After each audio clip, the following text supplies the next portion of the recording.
just made my exit from the giant supermarket here, which is the Riverwalk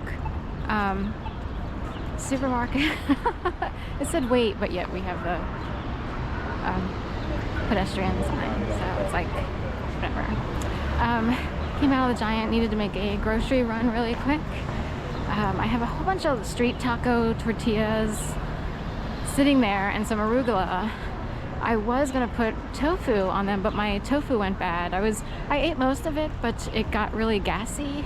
It's a specific brand that gets gassy. It's probably made better, and foods get gassy, like healthy foods like peppers, you know, certain vegetables, and you'll be like, oh my god, I guess I left them in there too long, they smell like gas. So anyway, picked up some essentials to hold me over. Excuse me. So it was 28 bucks. And then it'll hold me for a while. I have some organic applesauce that I'll put with chorizo crumble and the arugula on the street tacos. I was gonna get pineapple, but it becomes a thing here. The boxes are like, I like fresh cut pineapple. I'd rather get it from Whole Foods. The boxes get really sticky here. It's a whole process to get good pineapple, so we'll wait on the pineapple. I got some 3-bean salad from just a canned Hanover. I don't love canned food, but it sounded really good and it came to my mind recently, and I was like, did someone say try 3-bean salad? And 3-bean salad often has like a vinegar-ish, like there's a sweetness to it, whatever they mix in with it. You know, anyway, it just sounded good today. So for a change, it's on the cheap side. Then of course my trusted dark chocolate hummus. It's on sale, 2 for $8, so that's like a big deal.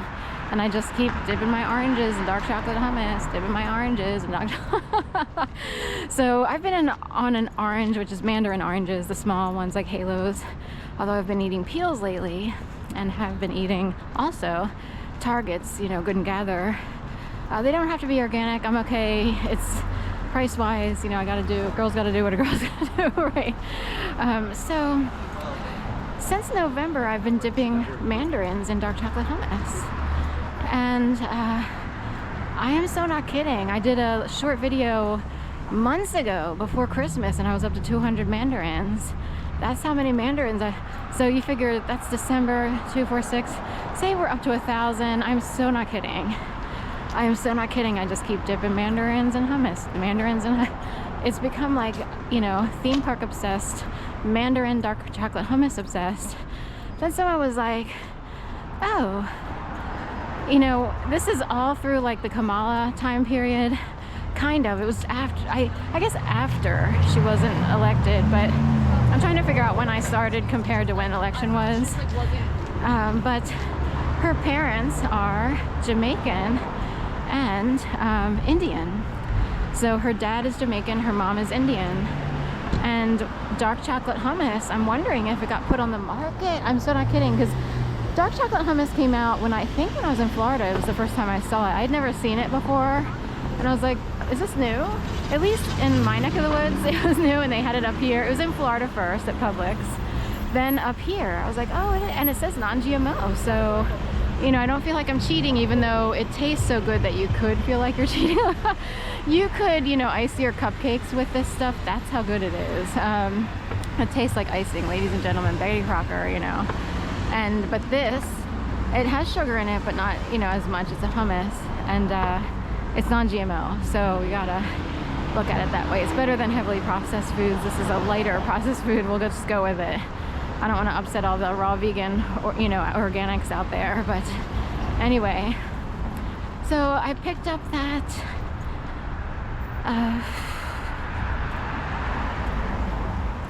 that's it. And then my guilty pleasure, Ice Plus Caffeine Blue Raspberry. So I, in general, eat fairly healthy. I've been sort of reprogrammed to stick as close to my old diet as possible. But I have to tell you, something that's worked has been to sort of add in, there goes a Peels ad on that bus up there, pink one. Adding in stuff that isn't perfect might have quieted or slayed a dragon, if you will. I was trying to decide, because I was slaughtered so badly, you know, and I'm thinking holistic remedies would help, you know, with anxiety, this, that, and the other. This, you know, since 2011, when I was made to believe I've been murdered in my apartment, it is considered attempted murder, and harassed ever since, like some sort of weird game was going on. And it would be like a high political game or similar, like, are you kidding?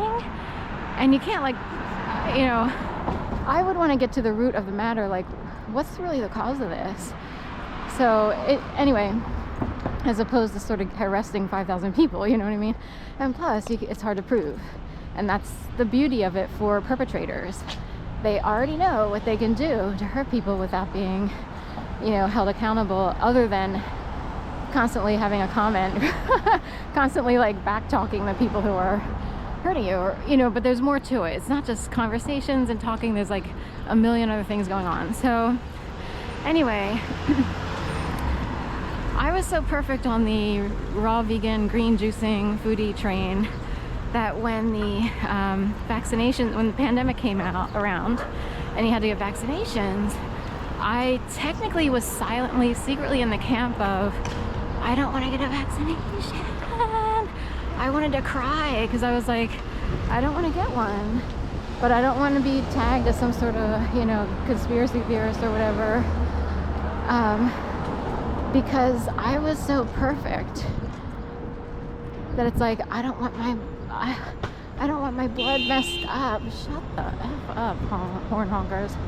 I don't want my body messed up, because I am talking slaved out the ASS while being tortured and harassed for 7 years. I also became a raw vegan foodie yogi who wound up teaching yoga, no less, who also got an MFA, wrote 5 books, and there's more that I'm missing.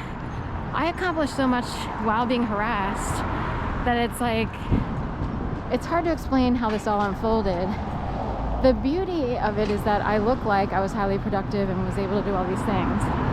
But what was really going on was a very sick, dangerous, and deadly game.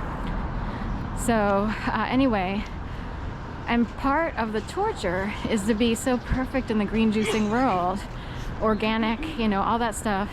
And then to hear you have to get a vaccine.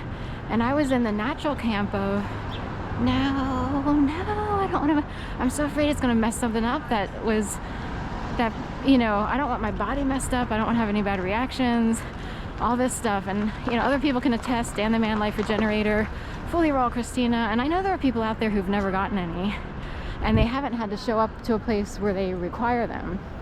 In my case, you know, I wound up working at a yoga studio and I had to have one to show. And it shocked me because, I mean, they had to do it by law, but I was like, of all people, yogis would not be in the vaccination camp. So this became a major issue. Supposed to go this way. Okay.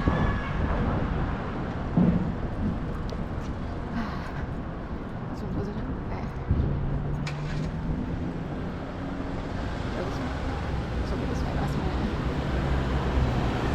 I'm making orange juice. So that's the Four Seasons, ladies and gentlemen, and some sort of mob crowd of people who were either waiting for a superstar or who were at the hotel or what have you.